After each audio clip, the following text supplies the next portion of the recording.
Hello, good morning, and let's start with class 12 first topic or chapter number 1, that is your solid state. Okay, with respect to your NEET exam अगर हम देखें तो इसमें से at least आप 2 questions expect कर सकते हो, theory as well as your numericals. At least minimum 1 or 2 questions every year इसमें से पूछे जाते हैं, मतलब 4 to 8 मार्क्स का आप डेफिनेटली एक्सपेक्ट कर सकते हो. को थोड़े से न्यूमेरिकल्स जो है इस चैप्टर के ट्रिकी लगते हैं कुछ बच्चों को, बिकॉज इसमें क्यूब और क्यूब रूट वाला जो सिस्टम है वो आता है. Calculation sometimes become difficult. So numericals के लिए I will be making a separate video for this, specifically dedicated to this chapter numericals. Today first we'll discuss the theoretical part. Okay, चलो, so start. States of matter जो chapter अपने class 11 में पढ़ा, ठीक है, तो वहाँ पर हमने ज़्यादातर बात की गैसियस स्टेट की, because we studied the gas laws and the universal gas constant and ideal gas equation and how that is applied to kinetic theory also. Those basics we have studied. Fluids obviously will be covered in the part of surface chemistry majorly, and there this is one topic that is separately dedicated to solid state, right.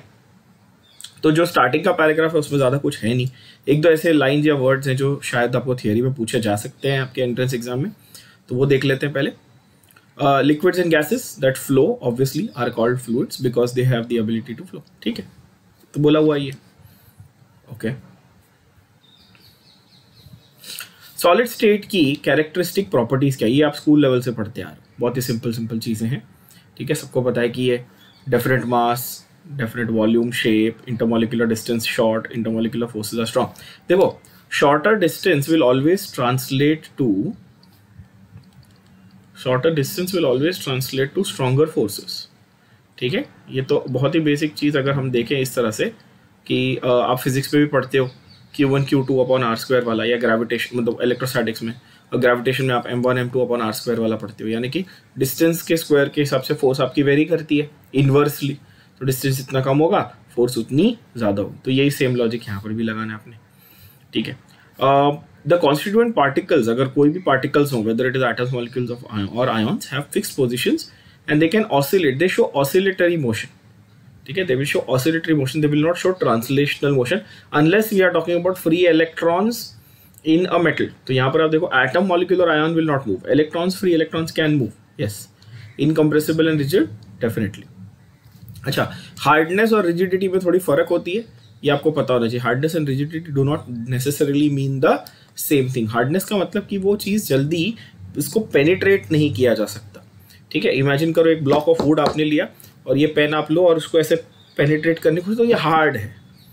ठीक है, rigid basically means but does not yield to pressure, that is different. And penetrative power is basically hardness. थोड़ा सा उसमें फर्क है, ये चीज़ थोड़ा ध्यान देना. ठीक है ना, आपको कोई पूछने वाला नहीं, बट ये कॉन्सेप्ट पता होना चाहिए definitely, right. Solids are classified as crystalline और अमॉर्फस. 2 टाइप के सॉलिड्स होते हैं, क्रिस्टलाइन एंड अमॉर्फस. तो will write it in chart form here so that it becomes easy for us to remember. तो solids will be crystalline and amorphous. ठीक है, crystalline वाले crystal structure दिखाते हैं, अमॉर्फस वाले क्रिस्टल स्ट्रक्चर नहीं दिखाते. ठीक है, नाउ क्रिस्टलाइन सॉलिड्स में क्या होता है, basically there are small crystals and have a definite characteristic geometrical shape. Crystal का मतलब ही वही है ना, definite characteristic geometrical shape, and the arrangement has an order or a regular pattern that repeats. The best examples of that are sodium chloride, which is your common salt, table salt जिसको आप बोलते हो, quartz, which is basically the आपने physics में पढ़ा होगा, most elastic material ना quartz होता है, जो हम क्लॉक्स में और वॉचेस वगैरह में यूज़ करते हैं, आपको पता होगा. So these are typical examples of crystalline solids. Amorphous solid जो है, अमॉर्फस का मतलब ही नो फॉर्म है, has irregular shape, right, has short range order. Crystalline में क्या होता है, लॉन्ग रेंज ऑर्डर होता है. ठीक है, तो ये आपका सीधा सीधा डिस्टिंग्विश क्वेश्चन बनता जा रहा है आपके थियरी एग्जाम के लिए भी. ठीक है ना, okay. So here it is disordered और डिसऑर्गेनाइज्ड यू कैन से. अगर हम देखें ग्लास इन्होंने एज एन एग्जाम्पल लिया हुआ है क्वार्ट्स और quartz glass. Glass is an example of amorphous, quartz is an example of crystalline. अच्छा, ग्लास के बारे में एक बहुत ही इंपॉर्टेंट एमसीक्यू पॉइंट. ग्लास को एग्जाम्पल ऑफ अमॉर्फस सॉलिड हम मानते हैं, but it is not a solid, it is a super cooled liquid. Glass असल में क्या है बच्चों? It is a super cooled liquid. ठीक है, ये याद रखना. ये डायरेक्ट एक फैक्चुअल क्वेश्चन के तौर पर आता है कि which of the following is not a solid in reality, it is a. So amorphous solids in general, actually हम लोग अमॉर्फस सॉलिड्स इन जनरल बोलते हैं कि ये सॉलिड नहीं है, रियलिटी में ये सुपर कूल्ड लिक्विड्स की तरह हैं. बट खास करके अगर हम ग्लास को बोलें तो डेफिनेट. और ग्लास किससे बनी? सबको मालूम है, ग्लास सिलिका से बनी होती है ना, सैंड से, SiO2. ठीक है, तो ये जो क्रिस्टलाइन और अमॉर्फस सॉलिड है, इनमें और क्या फर्क है, लेट्स सी. तो क्रिस्टलाइन सॉलिड्स में शार्प मेल्टिंग पॉइंट होता है, जबकि अमॉर्फस में एक रेंज ऑफ मेल्टिंग पॉइंट होता है, एक फिक्स्ड मेल्टिंग पॉइंट. शार्प बोलो तो शार्प यहाँ पर means literally means fixed value और फिक्स्ड टेम्परेचर आप बोल सकते हो. ठीक है, व्हेन यू से शार्प इट मीन्स दैट.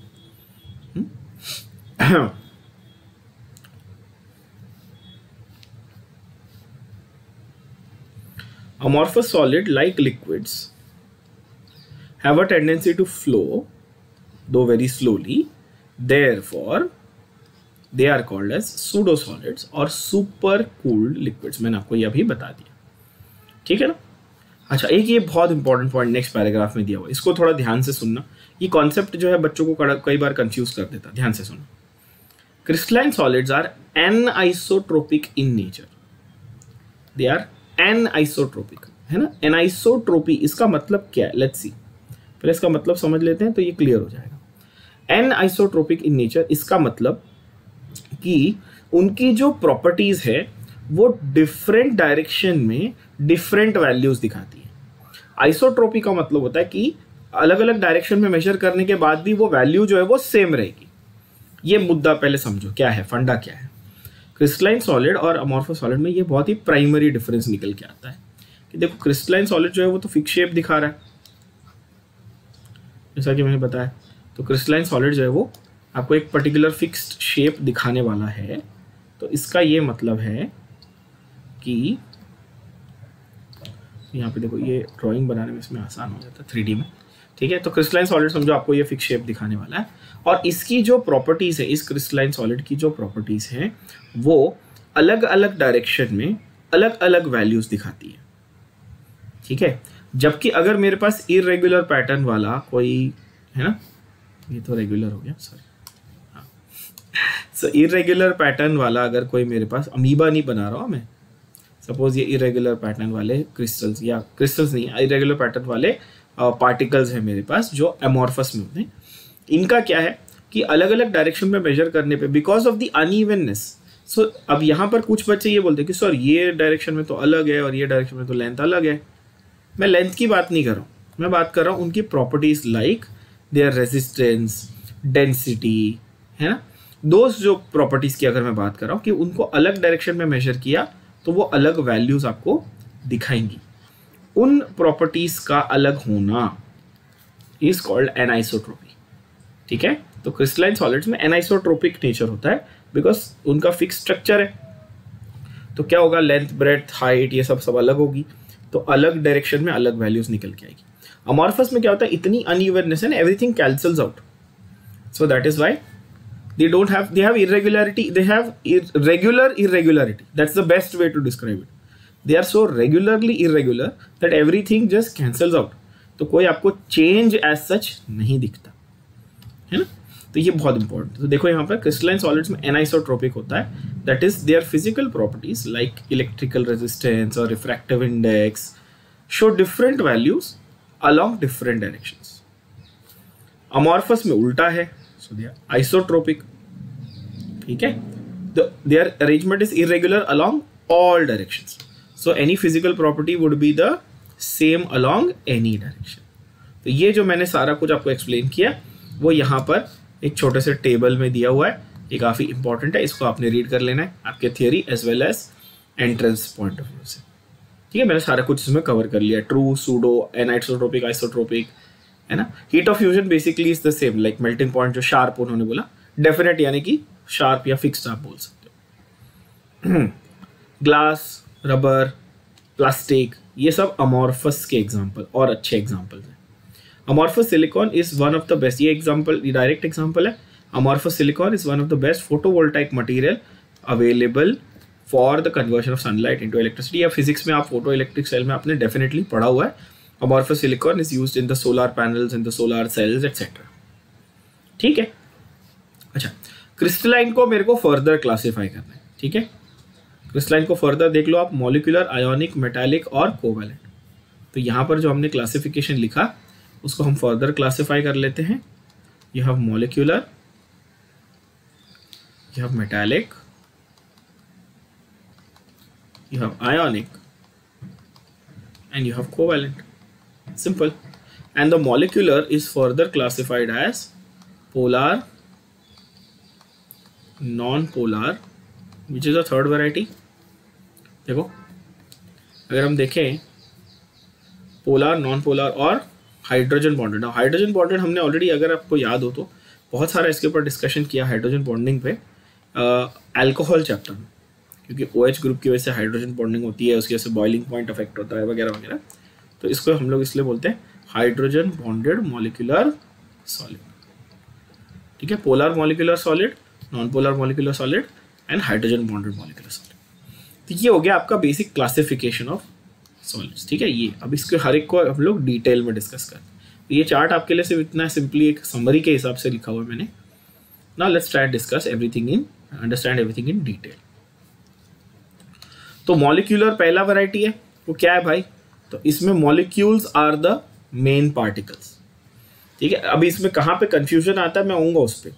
ठीक है, अब जैसे कि फॉर एग्जांपल आप देखो, आप बोलोगे कि H2 ये मॉलिक्यूल है, हाँ सर मान लिया, ये मॉलिक्यूलर में आना चाहिए।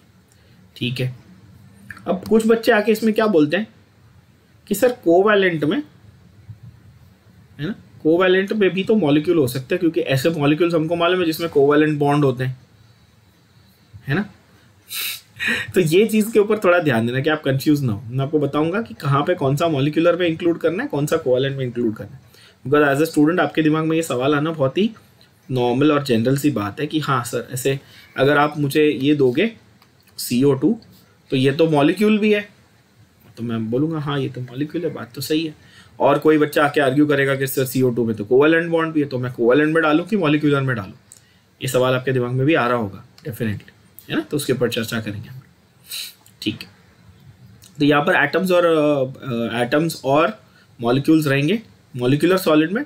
वैसे एटम्स रहेंगे जो अपने आप में मोनोएटॉमिक मॉलिक्यूल है ना, जैसे कि नोबल गैसेस वो रह सकते हैं ना, राइट। तो वो बहुत इंपॉर्टेंट है। तो यहाँ पर अगर आप देखो तो आर्गॉन, हीलियम, है ना, हाइड्रोजन, क्लोरीन, आयोडीन। ठीक है, यहाँ पर वीक फोर्सेस और लंडन डिस्पर्शन फोर्सेस होते हैं। क्या होते हैं? वीक फोर्सेस और London dispersion forces. They are soft, non conductors, low melting points and are usually present in liquid और गैसियस स्टेट। तो इसका मतलब कि यहाँ पर जो फोर्सेस हैं वो बहुत ही वीक हैं। Because of the forces being weak they are soft and non conducting. बस इतना याद रखना है। पोलर मॉलिक्यूलर सॉलिड्स, पहले एग्जाम्पल बात करेंगे।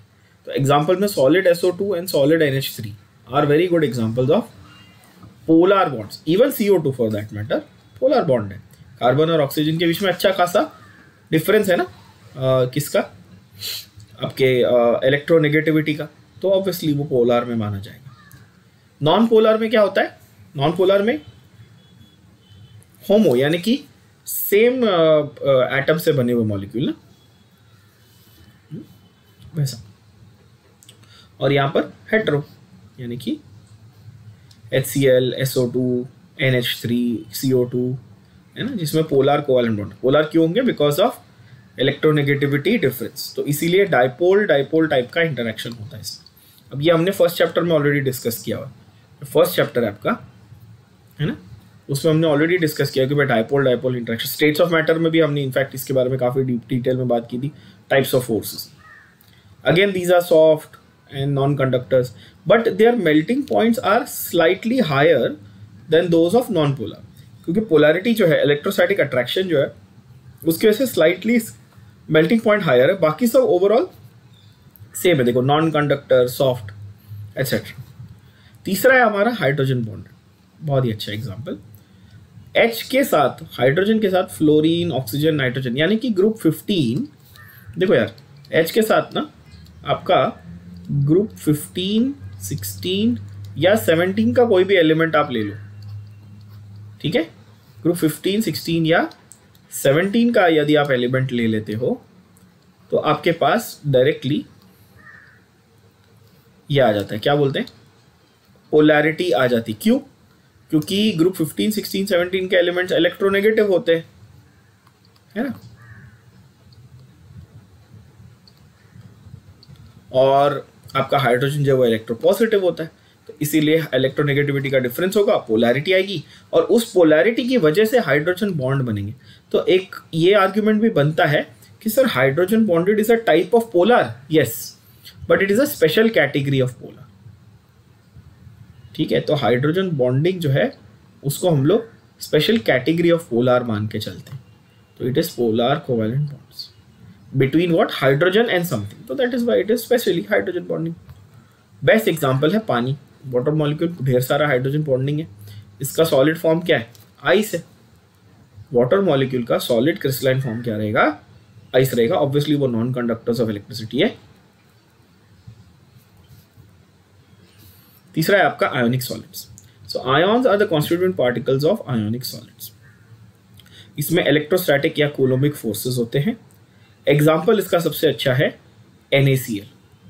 सॉल्ट, जो आपके सॉल्ट्स है ना, वो आपके आयोनिक सॉलिड्स के रिप्रेजेंटेटिव माने जाते हैं. और इलेक्ट्रोकेमिस्ट्री चैप्टर में हमने देखा कि जब उनको आप हीट करोगे तो वो डिसोसिएट होंगे, या पानी में डिसॉल्व करोगे तो डिसोसिएट होंगे, आयॉन्स बनेंगे जिससे इलेक्ट्रिसिटी कंडक्ट होगी.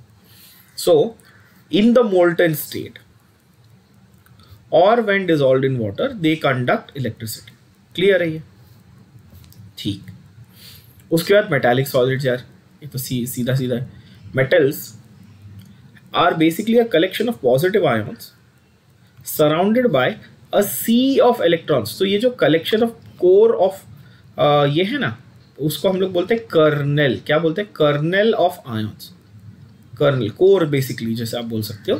तो kernel of positive ions surrounded by sea of electrons. जैसे हम लोग बायोलॉजी में भी पढ़ते हैं ना, कर्नेल किसी फ्रूट का या किसी फ्लावर का जो अंदर का कोर होता है उसको हम लोग कर्नेल बोलते हैं. तो वैसे ही कर्नेल अगर हम देखें तो आपका मेटालिक आयन से बना हुआ है, पॉजिटिव आयन से बना हुआ है, और जो बाहर जो फ्री घूम रहे हैं वो सी ऑफ फ्री इलेक्ट्रॉन्स है. और इनकी खासियत क्या है? This electrons are mobile. ये यहाँ वहाँ जा सकते हैं. They are spread out throughout the crystal and these start moving from the negative to the positive terminal that generates electricity, but when only when a potential difference is applied. ये हमेशा काम करेंगे क्या? नहीं.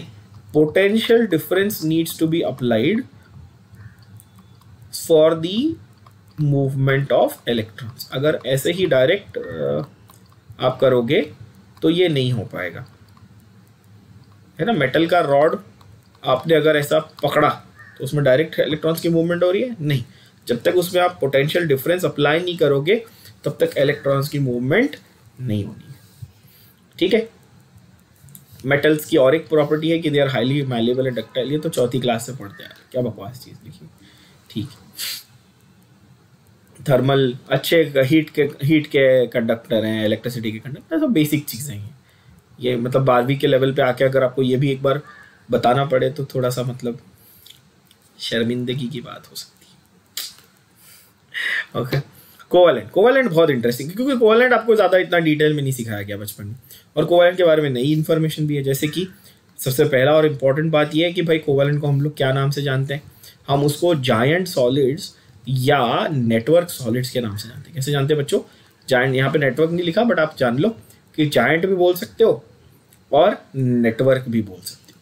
तो ये क्या है बेसिकली, ठीक है, ये मेनली नॉन मेटल्स होते हैं। पहली बात तो ये क्या होते हैं, ये नॉन मेटल्स होते हैं और ये covalent bond between adjacent atom से बने होते हैं। तो आप नोटिस करेंगे ये कोवैलेंट वर्ड यूज़ किया उन्होंने, तो ठीक है कोवैलेंट बरोबर है। और यहाँ पर मॉलिक्यूल भी वर्ड यूज़ किया उन्होंने, देखो आप बोलोगे जायंट मॉलिक्यूल, तो जैसा brings me back to the original question कि हम कैसे डिसाइड करें मॉलिक्यूल की ये, तो आप देखोगे ना कि कोई एक पर्टिकुलर एलिमेंट है, जैसे कार्बन की अगर मैं बात कर रहा हूँ ना, तो कार्बन के फॉर्म्स जो है ना, जैसे कि डायमंड, ग्रेफाइट, फुलरीन, है ना, ये जो है ये आपके जायंट नेटवर्क सॉलिड में काउंट होंगे, क्योंकि ये अपने आप में कैटिनेशन करके बड़े बड़े स्ट्रक्चर बना रहे हैं, है ना। लेकिन अगर आपको कोई पूछे CO2, SO2, NH3, ये मॉलिक्यूल है, कोवैलेंट भी हैं नो डाउट, बट ये मॉलिक्यूलर सॉलिड में जाएंगे। तो ये सिंपल अपने दिमाग में याद रखना कि एलोट्रोपिक फॉर्म पूछा है तो हम कोवैलेंट सॉलिड में डाल देंगे, और अगर मॉलिक्यूलर फॉर्म पूछा है तो हम मॉलिक्यूलर सॉलिड में डाल देंगे, भले उस मॉलिक्यूल में कोवैलेंट बॉन्ड होगा तो भी, ठीक है।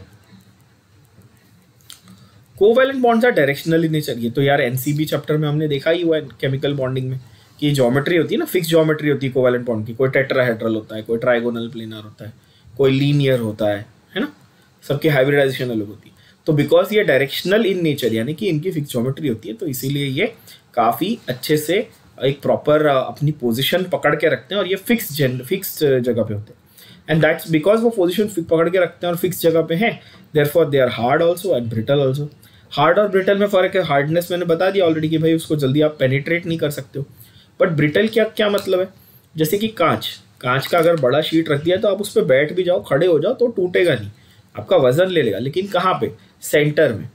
सेंटर मतलब जो उसका वीक पॉइंट है उस पर नहीं आप खड़े हो सकते, जो उसका स्ट्रॉन्ग पॉइंट है, थिकनेस जाए आप वहाँ खड़े हो सकते हो, है ना। लेकिन अगर उसके आप कॉर्नर पे आप खड़े होने गए तो वो चिप हो जाएगा, है ना, कि मतलब गलत एंगल पे जो फोर्स बर्दाश्त ना कर सके वो है ब्रिटल। अब जैसे ये फ़ोन है, ठीक है, आप इसको बोलते हो गोरिल्ला ग्लास है, फलाना ढिमशा ग्लास लगा हुआ है ना, आजकल एप्पल वाले बड़ा पैसा लूट रहे हैं इसमें कि भाई हमने तो हेलीकॉप्टर का ग्लास लगा दिया, मतलब कौन इसको हेलीकॉप्टर क्या ही कर रहे हैं ना, जेट का ग्लास वास लगा दिया। अब वो बोलता है कि भाई आप इस पर अगर मैं फोर्स लगाऊँ तो थोड़ी ये टूट रहा है ऐसे सेंटर में, लेकिन अगर इसमें को कोने पे, मैं इसको टेबल के कोने पे मार दूँ, कॉर्नर पे गिर जाए ऐसे, तो ये टूटेगा ना, ये ब्रिटल हो जाएगा। तो ब्रिटल वर्ड का मतलब हार्डनेस से कंफ्यूज नहीं करना है, ब्रिटल का मतलब कि वो अलग एंगल पे फोर्स बर्दाश्त नहीं कर सकता। जैसे ये चश्मा है, ये कई बार ऐसा होता है ये गिर जाता है, तो अगर ये गिर गया नीचे तो ये टूट जाएगा, ये गारंटी थोड़ी है, हाँ, लेकिन इसके गलत एंगल पे कहीं ऐसे कोने पे फोर्स लगी तो ये क्रैक जरूर होगा, तो दैट इज ब्रिटल, तो वो ध्यान देना है, ठीक है। हार्ड एंड ब्रिटल में फ़र्क। अच्छा, एक्सट्रीमली हाई मेल्टिंग पॉइंट, जैसे कि डायमंड का 3500 डिग्री के ऊपर होता है ना, and they have high melting points वगैरह वगैरह, they are insulators and do not conduct electricity. इसका एक्सेप्शन है ऑब्वियसली ग्राफाइट जो है, तो ग्राफाइट जो है वो एक एक्सेप्शन निकल के आएगा कि ये कंडक्टर है। बाकी देखो यहाँ पे उन्होंने ऐसा लिखा है नॉट कंडक्टिंग इलेक्ट्रिसिटी, ठीक है, तो ग्राफाइट इज सॉफ्ट। बाकी आप देखो तो hard, brittle and non conductor बोला, जबकि ग्राफाइट तो उल्टा पड़ गया, ये सॉफ्ट भी है और कंडक्टर भी है, ठीक है। क्यों ऐसा है, ये एक्सेप्शनल प्रॉपर्टीज है ना, ऐसा क्यों है, because of its typical structure. अभी हम लोग आएंगे कि वो स्ट्रक्चर क्या है, वो लेयर्ड स्ट्रक्चर है, स्लाइडिंग स्ट्रक्चर है, जिसके लिए एक एक्चुअली इंपॉर्टेंट MCQ क्वेश्चन भी आता है कि भाई why it is used as a क्या बोलते हैं, लुब्रिकेट, ठीक। तो diamond and silicon carbide are examples of such solids. So diamond and silicon carbide are the hardest. अच्छा, ये चीज अगेन स्कूल लेवल से पढ़ाई गई कि diamond is the hardest. Yes, diamond is the hardest, no doubt, but इसके साथ साथ एक और इसका भाई है जिसको ज़्यादा भाव नहीं मिलता, that is SiC, silicon carbide, इसको भूलना नहीं, ठीक है। ये लगभग उतना ही आप बोल सकते हो कि वैसे ही हार्डनेस और सारी प्रॉपर्टीज जो है वो डायमंड जैसी, बट उतना रेयर नहीं है, उतना वैल्यूएबल नहीं है, ठीक है। डायमंड को भाव मिलता है क्योंकि वो वैल्यूएबल है, हम इंडियन है, हमको पैसे से बहुत प्यार है सब, इसलिए। तो डायमंड की केमिस्ट्री छोड़ो, डायमंड है पैसा महंगी चीज़ है, उसके बारे में बातें करो, पैसा वैसा एक इंटरेस्ट है हमारा, ठीक है। But okay, jokes apart, diamond and silicon carbide both are extremely hard materials, they are brittle to some extent, definitely yes. तो ऐसा नहीं कि वो अनब्रेकेबल है, ब्रिटल भी है, अगर आप उनको सही एंगल पे फोर्स मारोगे तो वो क्रैक होंगे, वो टूटेंगे। And obviously then you have graphite. तो ग्रेफाइट में एक्सेप्शनल चीज़ें जो है वो मैं यहाँ पे अलग कलर से आपको मार्क करके दे रहा हूँ जैसे आपको पता है। तो carbon atoms are arranged in layers, atoms are arranged in layers and each atom is bonded to 3 of its neighboring atoms in the same layer. ठीक है, the fourth valence electron of each atom is present between different layers and is free to move about. These free electrons make graphite a good conductor of electricity. Different layers can slide over one another. That is why it is a very very good lubricant. अच्छा, graphite तो समझ में आ गया कि भाई graphite क्या है, चपटी लेयर है कार्बन एटम्स की। सिंपल भाषा में बोला तो एक चपटी लेयर है, चपटी मतलब एकदम फ्लैटेंड लेयर है कार्बन एटम्स की, जो लेयर एक दूसरे के ऊपर स्लाइड होते हैं। तो ये 2D टाइप का दिखता है, 2D टाइप का अरेंजमेंट है, तो ये इसको एक दूसरे के ऊपर स्लाइड कर सकते हो। लुब्रिकेंट ग्राफीन आजकल नया बड़ा चल रहा है, ग्राफीन इंटरनेट पे देखने मिलता होगा। ग्राफाइट और ग्राफीन में कंफ्यूज नहीं होना। Graphene is one single atom thickness layer of carbon atoms, वो ग्राफीन। मतलब ग्राफाइट का ही एक सिंगल लेयर निकाला ना मैंने, समझ लो, तो उसको ग्राफीन बोलूंगा। आजकल वो बड़ा चल रहा है ना। सेल फोन की बैटरीज में आजकल they are experimenting to use graphene. They say that अभी तक इस पर एक्सपेरिमेंटल स्टेज में है। जैसे लिथियम आयन की बैटरीज होती है हमारे नॉर्मली फ़ोन में, थोड़ा सा मैं टॉपिक से बाहर जा रहा हूँ बट समझो इंटरेस्टिंग है। ग्राफीन अगर आप यूज़ करोगे तो उसकी एफिशिएंसी 5 टाइम्स हो जाएगी। तो आपकी फ़ोन की बैटरी आप अभी एक बार चार्ज करते हो और एक दिन चलती है मैक्सिमम, मुश्किल से। आप तो बड़ा पबजी खेलते बच्चे तो फिर तो ख़त्म ही है, या कुछ भी आप गेम खेल रहे हो तो। लेकिन अगर आप ग्राफीन की होगी तो वो 5 गुना ज़्यादा, मतलब ये मिनिमम 5 से 7 दिन चल सकती है उतना ही चार्ज में, या उससे भी कम चार्ज। ठीक है, तो वो चीज़ है। फिर उसके बाद उसको कार वार में भी लगाएंगे तो फिर ज़्यादा चलेगी। जैसे टेस्ला जो आपकी कार है, electric car and all, so they are experimenting with that, so it will change the way we use batteries, graphene. Anyway, coming back to, so different types of solids का यहाँ पर एक मस्त बड़ा सा समरी दिया हुआ है। जो हमने डिस्कस किया क्रिस्टलाइन, आयोनिक, मेटालिक और मॉलिक्यूलर के बारे में, सारे उन्होंने एक अच्छा बहुत बड़ा ही प्यारा सा हमें समरी टेबल दिया, आपको वो रीड करना है, डेफिनेटली छोड़ना नहीं। उसके बाद हम लोग आते हैं, ये काफ़ी इंपॉर्टेंट पार्ट है, and this is a part that requires a little bit of drawing and 3-dimensional understanding, काफ़ी इंपॉर्टेंट। अगर हम देखें ये जो डब्बे से बनाए हुए हैं ना, ये बॉक्सेस टाइप के जो स्ट्रक्चर बनाए हुए हैं, ये जो है ये रिप्रेजेंट करता है unit cell and crystal lattice. तो let's try and understand what is happening here. आपको एक तो पहले ये समझना है कि इमेजिन करो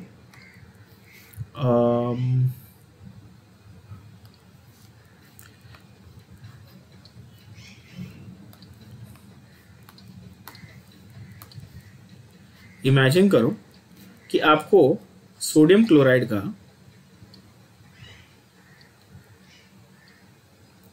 क्रिस्टल दिया हुआ है। क्या दिया हुआ है? सोडियम क्लोराइड का आपको क्रिस्टल दिया हुआ है। तो यहाँ तो आपके पास समझो NaCl का एक बड़ा सा क्रिस्टल है आपके पास। ठीक है, मैंने अनइवन बनाया जानबूझ के, ऐसा मैंने सिंपल क्यूब नहीं बनाया, मैंने अनइवन थोड़ा सा डिस्टॉर्टेड बनाया।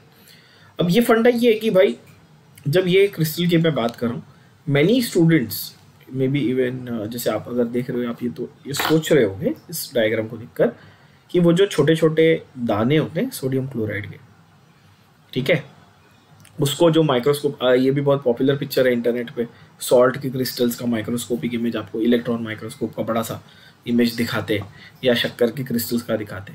अपने दिमाग में एज अ जनरल पब्लिक ये आता है सबसे पहले कि अच्छा ये जो सर ने ड्रॉ किया ना यहाँ पे, ये वो क्रिस्टल है। नहीं, वो एक उसका क्या बोलते हैं, एक जैसे रॉक में से निकालने के बाद जो एक बड़ा सा उसका लंप है, वो है, उसको वो लोग पाउडर करके आपको देते हैं।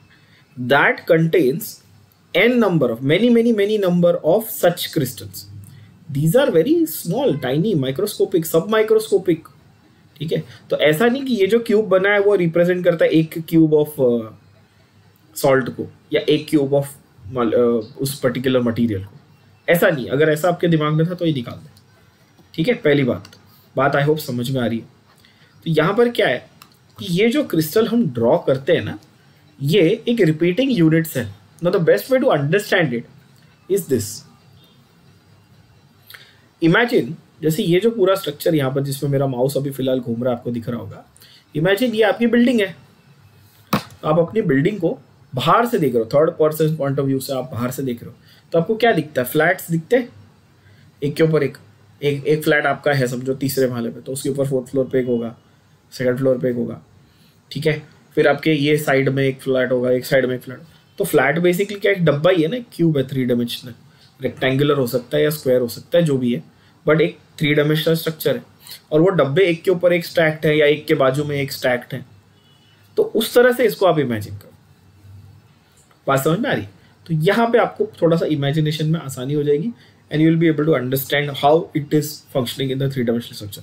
तो वो जो फ्लैट है, जो स्ट्रक्चर है, जो बॉक्स है, वो रिपीट होते होते बहुत सारे ये बनाकर पूरी बिल्डिंग बन जाती है। वैसे ही यूनिट सेल रिपीट होते होते क्रिस्टल लैटिस बन जाता है।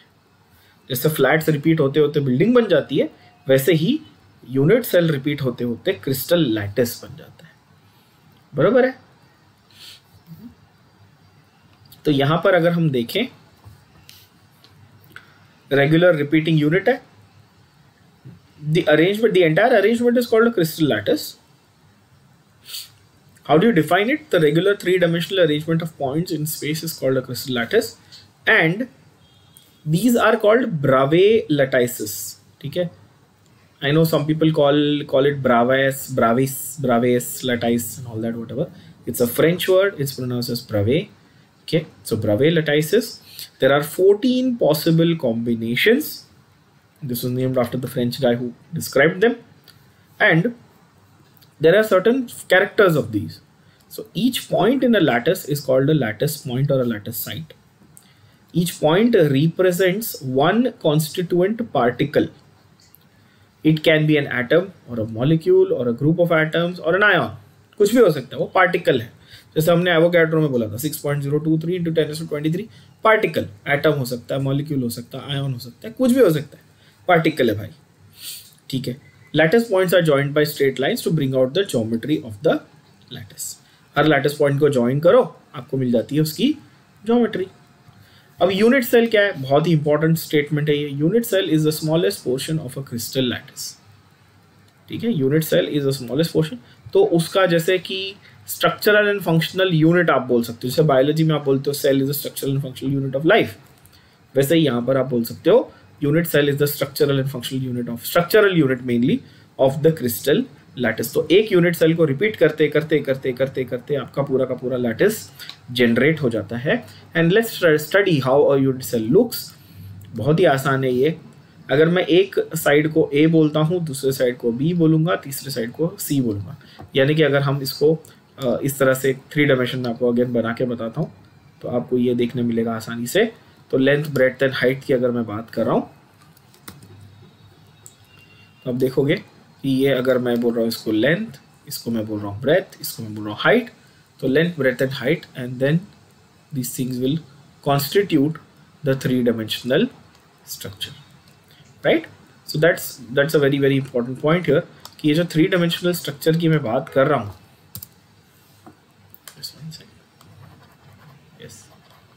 कि ये जो 3-dimensional structure की मैं बात कर रहा हूँ, इसमें 3 sides हैं A, B, C और उनके corresponding angles भी हैं अल्फा, बीटा एंड गामा। तो A, B and C उनके sides हैं और अल्फा, बीटा, गामा उनके एंगल्स हैं, राइट? तो एजेस कौन से हो गए देख लो, A, B and C. Angles क्या क्या हो गए? Alpha, beta and gamma. So total 6 parameters हो गए ना, A, B, C, alpha, beta, gamma. Correct? ठीक है। Unit cells are divided into 2 categories, that is primitive simple ones, that is present only on the corner positions of a unit cell, जहां पर, जिसको हम लोग सिंपल भी बोलते हैं, प्रिमिटिव को हम लोग क्या बोलते हैं? सिंपल। जहां पर जो भी कॉन्स्टिट्यूएंट्स हैं वो कहां पर रहेंगे? वो केवल कॉर्नर्स पे ही रहेंगे, बीच में, फेस पे, सेंटर में वगैरह नहीं रहेंगे। और दूसरा कैटेगरी है सेंटर्ड यूनिट सेल्स। सेंटर्ड में बॉडी सेंटर्ड हो सकता है, फेस सेंटर्ड हो सकता है। ये थोड़ा ट्रिकी है, अगेन यहाँ पर थोड़ा 3 डायमेंशन का फंडा है, ज़रा समझाता हूँ आपको, ध्यान देना। तो अगेन हमारा फेवरेट हम क्यूब ही बना रहे हैं, ठीक है। हमारे सिलेबस में अगर हम हमारे 11th-12th के बेसिस की बात करें तो वो रोम्बस है, रोम्बॉइड है, ऑक्टाहेड्रल है, ये सब का इतना इंपॉर्टेंस नहीं है। हम क्यूबिक की बात करेंगे क्योंकि हमारे सारे क्वेश्चन क्यूबिक पे ही बनते हैं, ठीक है। तो यहाँ पर इमेजिन करो कि एक आपका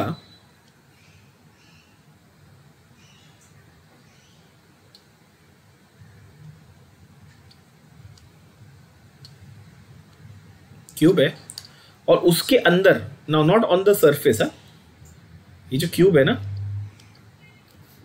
इसको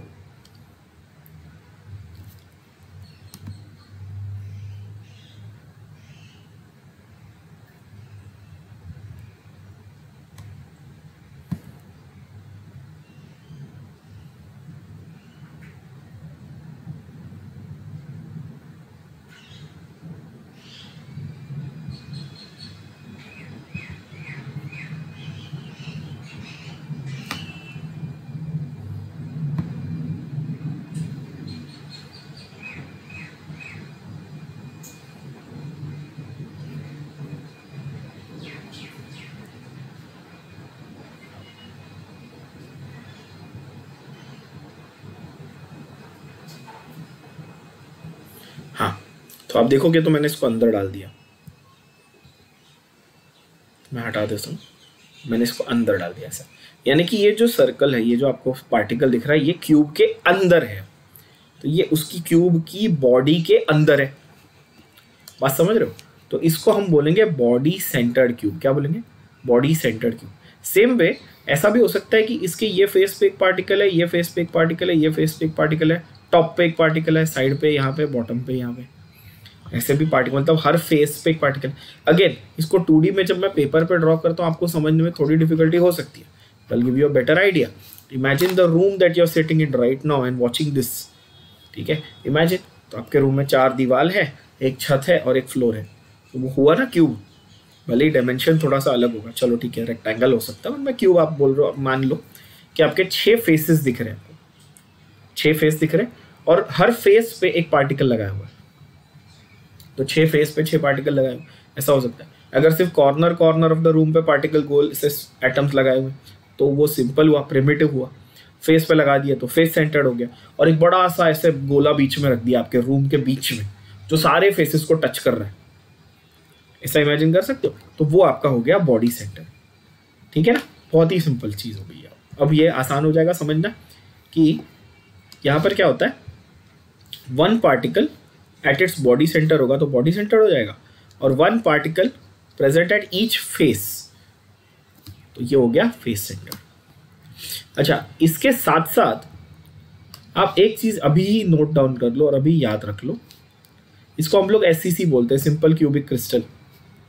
इसको हम लोग BCC बोलते हैं, बॉडी सेंटर्ड क्यूब। इसको हम लोग FCC बोलते हैं, फेस सेंटर्ड क्यूब, ठीक है। Now there is a value known as Z. There is a value known as Z, which is the total number of particles. ठीक है, अभी इसकी डेरिवेशन में आपको सिखाऊंगा कि कैसे डिराइव किया मैंने, पर फिलहाल के लिए एक ये चीज़ ज़रूर याद रखना कि SCC के लिए Z क्या है 1, BCC के लिए Z क्या है 2, FCC के लिए Z क्या है 4। फिर से सुन लो, समझ लो। SCC के लिए क्या है Z, that is total number of particles is 1, BCC total number of atoms is 2, FCC total number of atoms is 4, 1 2 का 4, SCC BCC FCC। सिंपल, क्या है क्यों है उसको डिराइव करके बताऊं। There is also one more type called end centre. End centre, तो इसमें कैसा होता है कि it is one particle is present at the centre of any 2 opposite faces besides the one that are at the corners. Opposite faces के ends पर भी present होता है। अगेन ये आपके इसमें नहीं है, आप सिर्फ SCC BCC FCC 3 याद रखो, मोर देन इनफ है, उसके अलावा कोई और क्वेश्चन नहीं आता। एग्जाम्पल आपको लर्न करने पड़ेंगे, ये फैक्चुअल है, इसमें कोई इसमें एक्सप्लेनेशन एज सच इतना नहीं है, टू बी ऑनेस्ट। फैक्चुअल है, cubic, primitive, body centred, face centre. जैसा मैंने कहा We will not call it primitive body centered face centered, we'll call it SCC, BCC and FCC, है ना। तो क्यूबिक के 3 एग्जाम्पल आपके NaCl, जिंक, ब्लेड, कॉपर। इसमें क्यूबिक, द वर्ड क्यूब बोल दिया तो ए बी सी तीनों लेंथ भी सेम और अल्फा बीटा गामा तीनों एंगल भी 90, काफी इंपॉर्टेंट, ठीक है। Other examples, yes you have to learn and remember कि, बट उसके हमको एप्लीकेशन नहीं है। मैं बार बार ये कह रहा हूँ और बार बार कहता रहूँगा इस चैप्टर में कि हमको बात करनी है SCC, BCC, FCC की डिटेल में। बाकी हमको सिर्फ नाम और एंगल भी याद हो जाए, 1-2 एग्जाम्पल याद हो जाए तो बहुत है, ठीक है। उस पर टाइम पास नहीं करना। जैसे टेट्रागोनल, तो उसमें A B इक्वल होते हैं और एक मतलब 3 में से कोई भी एक एज जो है वो अलग हो जाएगी, यानी कि लेंथ, ब्रेड्थ और हाइट ये तीनों सेम नहीं रहेंगे, ठीक है। सॉरी मैंने तो मार्कर से बना दिया। हाँ, लेंथ, ब्रेड्थ और हाइट जो है वो सेम नहीं रहेंगे, कोई भी तीनों में से कोई एक अलग निकल जाएगा, but angles will still all be 90। Tin oxide, titanium oxide, all these are tetragonal के एग्जाम्पल। ऑर्थोरोम्बिक में तीनों लेंथ अलग, मतलब लेंथ, ब्रेड्थ व हाइट तीनों अलग, but angle still all 90। Rhombic नाम से ही पता चल जाएगा, ऑर्थोरोम्बिक से रोम्बिक सल्फर। हेक्सागोनल में एक ही होता है। अगेन आप हेक्सागोनल और टेट्रागोनल को देखो तो एज की लेंथ आपको सिमिलर सेम टाइप की दिख रही है ना, A B same but C अलग।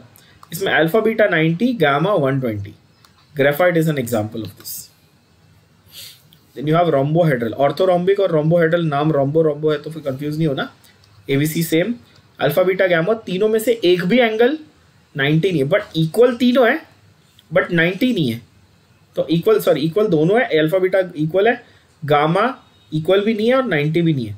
अल्फा बीटा इक्वल भी है, 90 भी है, गामा इक्वल भी नहीं है, 90 भी नहीं है, ठीक है। एग्जाम्पल है आपका कैल्साइट क्रिस्टल्स, जिससे हम लोगों ने, आपको याद होगा तो क्या बनाया था, ऑर्गेनिक केमिस्ट्री में हमने बनाया था निकोल्स प्रिज्म, कैल्साइट क्रिस्टल से, याद होगा तो, है ना।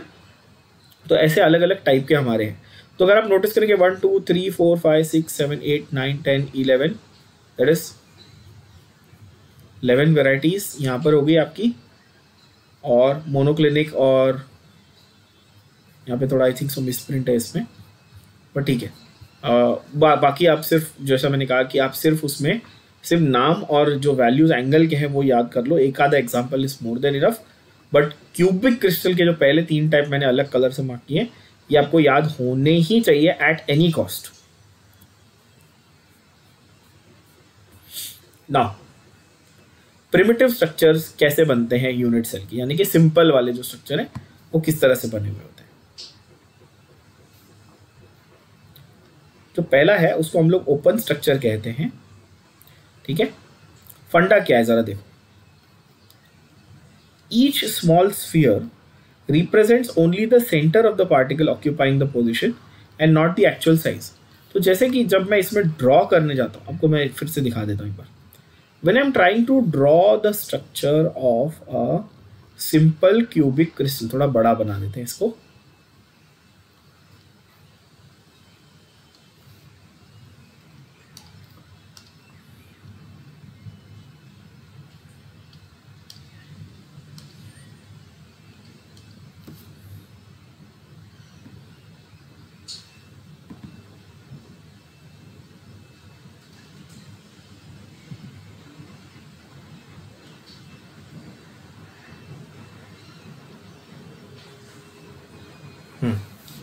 ठीक है।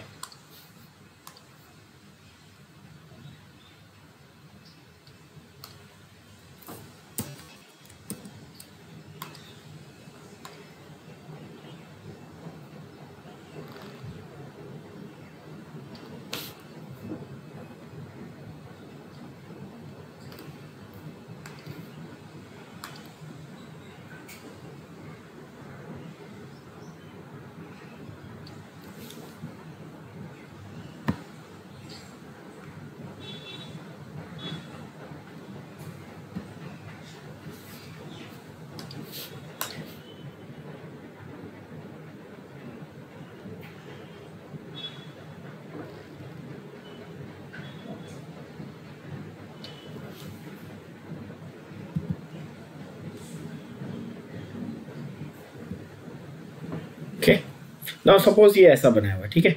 अब यहाँ पर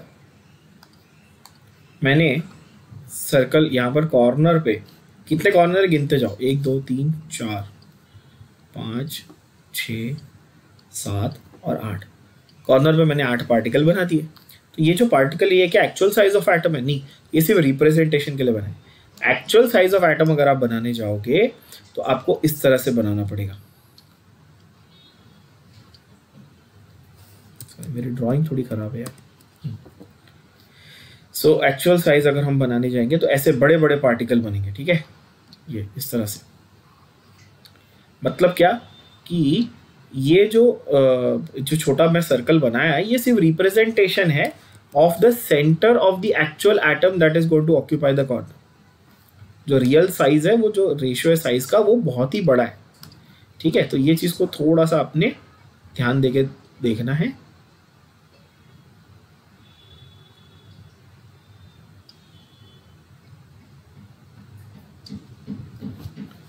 ओके, सो यहां पर ऐसे स्ट्रक्चर को हम कहते हैं ओपन स्ट्रक्चर। हम ओपन स्ट्रक्चर्स बना रहे हैं because they are easy to make, ठीक है। जो रियलिटी में है, अब ये देखो, ये जो मैंने बनाया ड्रॉ किया वो ऐसा है ए, पर अगर आप देखोगे तो वो रियल, अगर हम एक्चुअल पोर्शन देखें तो वो इस तरह का दिखेगा। Now you notice please here that they have not drawn the entire circle, they have drawn just part of it for each corner, and they have also drawn a lot of empty space in the three-dimensional representation. So here you will see a lot of empty space, here you will have to see a lot of empty space here, है ना? That is called void space. अभी उस पे आएंगे हम लोग। पहले इसकी बात करते हैं कि पोर्शंस का क्या फंडा है। Now imagine again, आप अपना रूम इमेजिन कर लो, बेस्ट एग्जाम्पल है। तो आप अपने रूम में इमेजिन करो कि एक ऐसा गोला, एक कॉर्नर है, ठीक है, जो मैं आपको ऐसे दिखाता हूँ कैमरा में। Can you see the corner of the room? See, can see the corner there, है ना?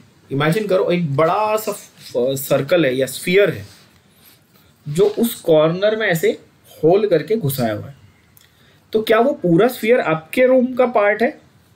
नहीं। कोई भी इंसान सोचेगा और इमेजिन करके इजीली बताएगा कि नहीं, वो पूरा हमारे रूम का पार्ट तो नहीं हो सकता। Some part of it will be ऊपर वाले के, मेरे ऊपर जो रहता है उसके घर में, सम पार्ट विल बी सामने वाले के घर में, सम पार्ट विल बी मेरे पीछे अगर कोई रूम है उसमें रहेगा, सम पार्ट ऊपर राइट साइड में कोई रहेगा, ऊपर लेफ्ट, ऊपर की साइड बाजू वाला कोई रहेगा।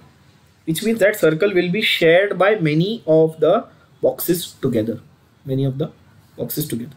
वैसे यहाँ पर many cubes will share one particle. तो एक क्यूब को कितना हिस्सा मिल रहा है पार्टिकल का, ये सवाल है। एक क्यूब को पार्टिकल का कितना हिस्सा मिल रहा है, and the answer to that question is, एक क्यूब को पार्टिकल का 1/8 हिस्सा मिल रहा है बच्चों। कितना मिल रहा है? ये जो पार्ट है ना, ये जो हिस्सा है, ये कितना है? ये 1/8 हिस्सा है एक पार्टिकल, एक स्फीयर का। तो ऐसे कितने कॉर्नर है? ऐसे 1/8 करके कितने कॉर्नर है आपके पास? हम लोग सर 1/8 करके हमारे पास 8 कॉर्नर है। तो ये एक 1/8 हो गया, है ना? तो वैसे हमारे पास 8 कॉर्नर हो गए। तो 8 कॉर्नर इंटू 1/8 मतलब टोटल नंबर ऑफ पार्टिकल कितने हुए? 1 हुए। तो अगर आप देखेंगे, अभी पिछले पेज पे मैंने आपको मार्किंग करके दी थी और कहा था याद कर लेना कि z की वैल्यू क्या होगी, SCC के लिए होगी 1। तो आपको समझ में आएगा कि 8 कॉर्नर, हर कॉर्नर से 1/8 स्फीयर मिला। तो टेक्निकली भले ही कॉर्नर 8 हैं, भले ही 1/8 करके जमा किया, पर टोटल कॉन्ट्रीब्यूशन स्फीयर के मामले में देखें, उसके अंदर एक्चुअल ऑक्यूपाई तो कितना हुआ? एक एटम हुआ। तो ये एक्चुअल पोर्शंस, एक्चुअल साइज के हिसाब से अगर हम देख रहे हैं तो in all, since each cubic unit cell has 8 atoms on all its corners, total number of cells or atoms in one unit cell is 8 into 1/8 is equal to 1 atom only। तो इसीलिए मैंने कहा था कि z is equal to 1। I hope ये भेजे में गया होगा। Same way body centre cube में आप देखो, तो अब जो कॉर्नर के 1 है वो तो हमारे एस्टेब्लिश हो गए, सारे कॉर्नर का मिलाकर 1 एटम, ये तो एस्टेब्लिश हो गया, वो तो रहेगा ही रहेगा। अब कॉर्नर प्लस एक बॉडी सेंटर में रहेगा, तो कॉर्नर प्लस 1 ना, तो 1/8 into 8 प्लस बॉडी सेंटर वाला किसी के साथ शेयर हो रहा है क्या? मेरे रूम में अगर सेंटर में बड़ा स्फीयर है तो किसी और रूम के साथ शेयर हो रहा है? नहीं, तो वो पूरा का पूरा इसी रूम का हिस्सा है। वैसे ही उसी आप देखो तो ये वाला जो बनाया हुआ है इन्होंने, ये जो मैं शेड कर रहा हूँ, जो सेंटर में है वो इसी क्यूब का हिस्सा है, तो वो +1 हुआ, मतलब यहाँ पर हो गई वैल्यू 2, तो यहाँ पे z इज इक्वल टू 2 किसके लिए? BCC के लिए। अब ये काफ़ी आसान हो गया, आई एम वेरी श्योर, है ना? So here you will have total number of atoms is 2 for BCC. ठीक। And last but not the least FCC, face centred cube. Again imagine करो, मैंने आपको कहा था कि आप अपने जो आपके सामने दीवार है, मेरे पीछे यहाँ पे वॉल है, दीवार है, मैं इमेजिन करूँ कि एक होल किया, मैंने एक स्फीयर डाला उसके अंदर, it has to be in the face centre, in the centre of the face. तो वो आधा तो मेरे बॉक्स में, मेरे क्यूब में, बाकी का आधा मेरे पड़ोसी के बाजू वाले क्यूब में। तो मुझे कितना मिला? हाफ। ऐसे मेरे पास कितने फेस थे? 6 फेस, हर फेस से हाफ मिला। टोटल कितने मिले? 6 × हाफ, 3। कॉर्नर के सारे मिला के 1 तो फिक्स है मेरे, तो 1 कॉर्नर के हो गए सारे, कैसे? 1/8 × 8 वाले, और 6 × हाफ यानी कि 3, 1 + 3 कितने हुए? 4। अब आपको ये समझ में आएगा कि हमने ऐसा क्यों बोला था कि z = 4 for FCC and z = 2 for BCC। बात आई होप समझ में आई। तो देखो यहाँ पर उन्होंने बहुत ही प्यारा एक अच्छा सा अगेन डायग्राम रिप्रेजेंटेशन बनाया हुआ है। ये जो उन्होंने बनाया ना आधा आधा, again the best way to understand it is to imagine the room that you are sitting in the walls there are spheres embedded, and each one will show each cube will have only half of that box and half of that contribution, half sphere का contribution, half atom का। Atom spherical. तो देखो यहाँ पर उन्होंने बहुत प्यारा ऐसा आपको एक डायग्राम दिखाया हुआ है जहाँ पर आप 3 डायमेंशन में इमेजिन कर सकते हो। तो यहाँ तक तो हुआ हमारा SCC, BCC और FCC। अगेन दोबारा एक बार रिवाइज कर लेते हैं, SCC, BCC और FCC क्या फंडा है? इसमें z की वैल्यू 1 है, इसमें z की वैल्यू 2 है, इसमें z की वैल्यू 4 है। पहले तो ये समझ लेना है, क्लियर कट। ओके, तो यहाँ तक तो हम लोग इसको फर्स्ट पार्ट में कवर करते हैं, इसके आगे का सेकंड पार्ट में अपन कंटिन्यू करेंगे।